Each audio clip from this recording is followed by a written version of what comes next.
मैं 9th 10th class के बच्चों को 4th और 5th क्लास की मैथ्स रिवाइज करवाती हूँ। कुछ टीचर से बात हुई थी जो कह रहे थे कि यार आजकल बच्चे पढ़ने को ही तैयार नहीं है, उनको इंटरेस्ट ही नहीं है साइंस और मैथ्स के अंदर, और फिर जब मार्क्स ड्रॉप होते हैं तो पेरेंट्स टीचर्स के ऊपर प्रेशर बनाते हैं। पर मेरा क्वेश्चन ये, यार इंटरेस्ट क्यों नहीं है आजकल बच्चों को? अब मैं उसका एक एग्जांपल देती हूँ कि अगर सपोज मैंने आपको एक असाइनमेंट दिया जिसमें 15 क्वेश्चन है मैथ्स के, and I ask you to solve it. आपने 2 घंटे लगाए उसको सॉल्व करने के बाद, पर जब चेकिंग हुई तो पता चला एक भी आंसर करेक्ट नहीं है। सब में शायद कंसेप्ट सही लगे हैं, फॉर्मूले सही लगे हैं, पर बीच में कुछ ऐसी छोटी मोटी मिस्टेक हो गई जिसकी वजह से आंसर करेक्ट नहीं आया। ऐसा ही हो रहा है आजकल के बच्चों के साथ। तो इंटरेस्ट कैसे बनेगा? पर ऐसा क्यों हो रहा है? क्योंकि बेसिक्स ही क्लियर नहीं है।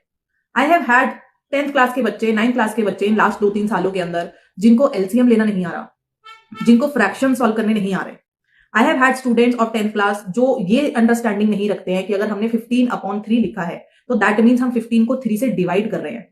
और ये सिर्फ वीक बच्चों की बात नहीं है, मेरे इंटेलिजेंट बच्चे भी डेसिमल्स को सॉल्व करने में परेशान हो जाते हैं। और ऐसा नहीं कि हमने अगर उनको एक बार करेक्ट कर दिया बीइंग टीचर्स तो वो अब उसको याद रखते हैं, वो मल्टीपल टाइम्स उसी कंसेप्ट के अंदर कंफ्यूज होते हैं। साइंस जैसे सब्जेक्ट की बात करूं तो वहां पर बच्चे से अगर हम वर्बली पूछते हैं तो शायद वो कॉन्सेप्ट फिर भी बता देते हैं, पर उसी को जब हम आंसर लिखने को बोलते हैं तो वो अपने इंग्लिश के सेंटेंसेस फॉर्म नहीं कर पा रहे, वो अपने थॉट्स को ट्रांसलेट नहीं कर पा रहे। और ये गवर्नमेंट स्कूल के बच्चों के नहीं, मैं आपको बहुत अच्छे रेप्यूटेड प्राइवेट स्कूल के बच्चों की भी बात बता रही हूँ। और ऐसा क्यों हो रहा है? क्योंकि जब ये फाउंडेशन बनना था, जब ये बेसिक्स क्लियर होने थे, उस टाइम पर लॉकडाउन में थे बच्चे, उस टाइम पर कोविड की महामारी चल रही थी और पढ़ाई पे ऊपर कॉमा या फुल स्टॉप लग गया था। स्कूल्स के अंदर क्लासेस नहीं हो रही थी, एग्जाम्स नहीं हो रहे थे, अगर एग्जाम हो भी रहे हैं तो ग्रेस मार्क से बच्चों को प्रमोट कर दिया जा रहा था। ऑनलाइन क्लासेस चल तो रही थी पर वो बच्चों के ऊपर इतना चेक नहीं रख पा रहे थे टीचर्स, एंड बच्चे किसी और प्राइवेट ट्यूशंस में भी नहीं जा पा रहे थे क्योंकि बहुतों के घर में मेडिकल इमरजेंसीज थी। नहीं तो एक डर बैठा हुआ था कि अगर हम घर से बाहर निकलेंगे तो हमें बीमारी हो सकती है, या फिर बहुत फैमिलीज में फाइनेंशियल कंस्ट्रेंट्स भी आ गए थे कि स्कूल की फी नहीं दी जा रही तो हम एक्स्ट्रा ट्यूशन को कहां से मैनेज करें।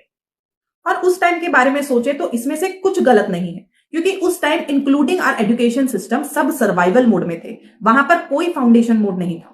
पर आज कोरोना खत्म हो चुका है, आज लॉकडाउन खत्म हो चुकी है, पर जो उस 3-4 साल पहले जो बच्चों की एजुकेशनल फाउंडेशन बननी थी जो नहीं बन पाई है, उसके कॉन्सिक्वेंसेस बच्चे आज भी भुगत रहे हैं। सो हाँ, कोविड लॉकडाउन की वजह से एजुकेशन में बहुत बड़ा एकेडमिक गैप आ रखा है, एंड उसी रीजन से आजकल बच्चों के मार्क्स अच्छे नहीं आ रहे हैं। डिस्पाइट ऑफ वो कितनी मेहनत कर रहे हैं, वो कितनी कोशिश कर रहे हैं, पर काफी ज्यादा बच्चे स्कोर नहीं कर पा रहे हैं। तो बच्चे पढ़ना नहीं चाहते ऐसा नहीं है, वो थक गए हैं बार बार गलत होकर। तो बार बार जब गलतियां होंगी और उनकी मेहनत का फल उन्हें नहीं मिलेगा तो ऑब्वियसली वो डिमोटिवेट होंगे और एज अ रिजल्ट उनका इंटरेस्ट खत्म हो जाता है। तो ये एक साइकोलॉजिकल इश्यू चल रहा है जहां पर हमें बहुत पेशेंस रखना होगा, being parents, being teachers, even being the students.